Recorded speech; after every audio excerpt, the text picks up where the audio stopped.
ಎಲ್ರಿಗೂ ನಮಸ್ಕಾರ. Welcome to my channel. ನಾನು ಮೌನೇಶ್ ವಾಲಿಕರ್. ಇವತ್ತಿನ ಈ ವಿಡಿಯೋದಲ್ಲಿ ಹಾಸನ ಗ್ರಾಮ ಪಂಚಾಯತಿ ಗ್ರಂಥಾಲಯ ಹಾಗೂ ಮಾಹಿತಿ ಕೇಂದ್ರಗಳ ಮೇಲ್ವಿಚಾರಕರ ಕುರಿತು ನೇಮಕಾತಿಯನ್ನು ಹೊರಡಿಸಿದ್ದಾರೆ. ಅದರ ಬಗ್ಗೆ ಸಂಪೂರ್ಣವಾಗಿ ಈ ವಿಡಿಯೋದಲ್ಲಿ ತಿಳಿಸಿಕೊಡ್ತೀನಿ. ಇದಕ್ಕೆ ಯಾವ ರೀತಿಯಾಗಿ ಅರ್ಜಿಗಳನ್ನು ಸಲ್ಲಿಸಬೇಕು, ಇದಕ್ಕೆ ಬೇಕಾದಂಥ ವಿದ್ಯಾರ್ಹತೆ ಮತ್ತು ಅರ್ಜಿ ಶುಲ್ಕ, ಕೊನೆಯ ದಿನಾಂಕ ಮತ್ತು ಪ್ರಾರಂಭ ದಿನಾಂಕ, ಅದಕ್ಕೆ ಬೇಕಾದಂಥ ದಾಖಲಾತಿಗಳು ಎಲ್ಲದರ ಬಗ್ಗೆ ಸಂಪೂರ್ಣವಾಗಿ ಈ ವಿಡಿಯೋದಲ್ಲಿ ತಿಳಿಸಿಕೊಡ್ತೀನಿ. ಅದಕ್ಕಿಂತ ಮುಂಚೆ ಇನ್ನೂ ಯಾರು ನನ್ನ ಚಾನಲ್ನ ಸಬ್ಸ್ಕ್ರೈಬ್ ಮಾಡ್ಕೊಂಡಿಲ್ಲ ಅಂಥವ್ರು ಈ ಕೂಡಲೇ ಸಬ್ಸ್ಕ್ರೈಬ್ ಮಾಡಿಕೊಂಡು ನಾನು ವಿಡಿಯೋ ನೋಡಿ.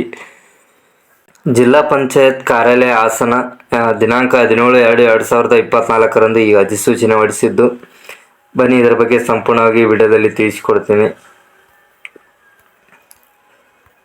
ಇಲ್ಲಿ ಖಾಲಿ ಇರ್ತಕ್ಕಂಥ ಹುದ್ದೆಗಳು ಲೈಬ್ರರಿಯನ್ ಹುದ್ದೆ. ಇದಕ್ಕೆ ಬೇಕಾದಂಥ ಶೈಕ್ಷಣಿಕ ಅರ್ಹತೆಯನ್ನು ನೋಡೋದಾದರೆ ದ್ವಿತೀಯ PUC ಪರೀಕ್ಷೆ ಉತ್ತೀರ್ಣರಾಗಿರಬೇಕು ಮತ್ತು ಮುಖ್ಯವಾಗಿ ಸರ್ಟಿಫಿಕೇಟ್ ಕೋರ್ಸ್ ಇನ್ ಲೈಬ್ರರಿ ಸೈನ್ಸ್ನಲ್ಲಿ ಪ್ರಮಾಣ ಪತ್ರ ಪಡೆದಿರುವವರು ಹಾಗೂ ಮತ್ತು ಕನಿಷ್ಠ 3 ತಿಂಗಳ ಮಾನ್ಯತೆ ಪಡೆದ ಸಂಸ್ಥೆಯಿಂದ ಕಂಪ್ಯೂಟರ್ ಕೋರ್ಸ್ನಲ್ಲಿ ಉತ್ತೀರ್ಣರಾಗಿದ್ದವರು ಈ ಹುದ್ದೆಗೆ ಅರ್ಜಿಗಳನ್ನು ಸಲ್ಲಿಸಬಹುದಾಗಿದೆ. ಅದೇ ರೀತಿಯಾಗಿ ಈ ಹುದ್ದೆಗೆ ಅರ್ಜಿ ಸಲ್ಲಿಸಲು ಮುಖ್ಯವಾಗಿ ವಯೋಮಿತಿಯನ್ನು ನೋಡೋದಾದರೆ ಈ ಹುದ್ದೆಗೆ ಅರ್ಜಿ ಸಲ್ಲಿಸಲು ಮುಖ್ಯವಾಗಿ ಅಭ್ಯರ್ಥಿಗಳಿಗೆ 18 ವರ್ಷ ಪೂರ್ಣಗೊಳಿಸಿದವರು ಈ ಹುದ್ದೆಗೆ ಅರ್ಜಿಗಳನ್ನು ಸಲ್ಲಿಸಬಹುದಾಗಿದೆ. ಅದೇ ರೀತಿಯಾಗಿ ಗರಿಷ್ಠ ವಯಸ್ಸನ್ನು ನೋಡೋದಾದರೆ ಸಾಮಾನ್ಯ ವರ್ಗದವರಿಗೆ 35 ವರ್ಷ. ಅದೇ ರೀತಿಯಾಗಿ 2A 2B 3A 3B ಅವರಿಗೆ 38 ವರ್ಷ. ಪರಿಶಿಷ್ಟ ಜಾತಿ ಪರಿಶಿಷ್ಟ ಪಂಗಡ ಪ್ರವರ್ಗವನ್ನು ಅಭ್ಯರ್ಥಿಗಳಿಗೆ 40 ವರ್ಷ. ಅದೇ ರೀತಿಯಾಗಿ ಈ ಹುದ್ದೆಗೆ ಅರ್ಜಿ ಸಲ್ಲಿಸುವ ವಿಧಾನವನ್ನು ನೋಡೋದಾದರೆ ಆನ್ಲೈನ್ ಮೂಲಕ ಈ ಹುದ್ದೆಗೆ ಅರ್ಜಿಗಳನ್ನು ಸಲ್ಲಿಸಬಹುದಾಗಿದೆ ಅಭ್ಯರ್ಥಿಗಳು. ಅರ್ಜಿ ಶುಲ್ಕವನ್ನು ನೋಡೋದಾದರೆ ಸಾಮಾನ್ಯ ಅಭ್ಯರ್ಥಿಗಳಿಗೆ 200 ರೂಪಾಯಿ ಅರ್ಜಿ ಶುಲ್ಕವಿರುತ್ತದೆ. ಅದೇ ರೀತಿಯಾಗಿ ಪ್ರವರ್ಗ 2A 2B 3A 3B ಸೇರಿದ ಅಭ್ಯರ್ಥಿಗಳಿಗೆ 300 ರೂಪಾಯಿ ಅರ್ಜಿ ಶುಲ್ಕ ಇರುತ್ತದೆ, ಅದನ್ನು ಪಾವತಿಸಬೇಕಾಗುತ್ತದೆ. ಅದೇ ರೀತಿಯಾಗಿ ಪರಿಶಿಷ್ಟ ಜಾತಿ ಪರಿಶಿಷ್ಟ ಪಂಗಡ ಪ್ರವರ್ಗವನ್ನು ಮಾಜಿ ಸೈನಿಕ ಅಭ್ಯರ್ಥಿಗಳಿಗೆ ₹200 ರೂಪಾಯಿ ಅರ್ಜಿ ಶುಲ್ಕವಿರುತ್ತದೆ. ಅದೇ ರೀತಿಯಾಗಿ ಎಲ್ಲ ವಿಧದ ವಿಕಲಚೇತನ ಅಂಗವಿಕಲ ಅಭ್ಯರ್ಥಿಗಳಿಗೆ 100 ರೂಪಾಯಿ ಅರ್ಜಿ ಶುಲ್ಕವನ್ನು ನಿಗದಿಪಡಿಸಿದ್ದಾರೆ.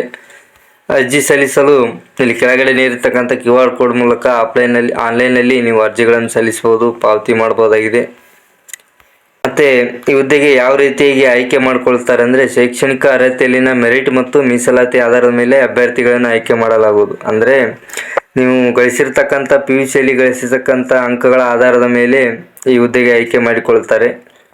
ಅದೇ ರೀತಿಯಾಗಿ ಈ ಹುದ್ದೆಗೆ ಆಯ್ಕೆಯಾದಂಥ ಅಭ್ಯರ್ಥಿಗಳಿಗೆ ವೇತನವನ್ನು ನೋಡೋದಾದರೆ ಗ್ರಂಥಾಲಯ ಮೇಲ್ವಿಚಾರಕರಿಗೆ ಪ್ರತಿ ಮಾಸಿಕವಾಗಿ ಕನಿಷ್ಠ 15,196 ರೂಪಾಯಿಯಿಂದ ವೇತನವನ್ನು ನೀಡಲಾಗುತ್ತದೆ ಇವರಿಗೆ. ಅದೇ ರೀತಿಯಾಗಿ ಇನ್ನು ಹೆಚ್ಚಿನ ತುಟ್ಟಿ ಭತ್ಯೆ ಇನ್ನು ಅನೇಕ ರೀತಿಯಾದಂಥ ಸವಲತ್ತುಗಳು ಇಲ್ಲಿ ದೊರೆಯಲಿದೆ. ಮತ್ತು ಅರ್ಜಿ ಸಲ್ಲಿಸುವ ದಿನಾಂಕವನ್ನು ನೋಡೋದಾದರೆ ಅರ್ಜಿ ಸಲ್ಲಿಸಲು ಪ್ರಾರಂಭ ಮಾಡೋ ದಿನಾಂಕ ಅಂತ ಕೊಟ್ಟಿದ್ದಾರೆ. ಇಲ್ಲಿ 22/2/2024 ಅಂದರೆ ಈಗಾಗಲೇ ಪ್ರಾರಂಭವಾಗಿದೆ ಅರ್ಜಿ ಸಲ್ಲಿಸಲು.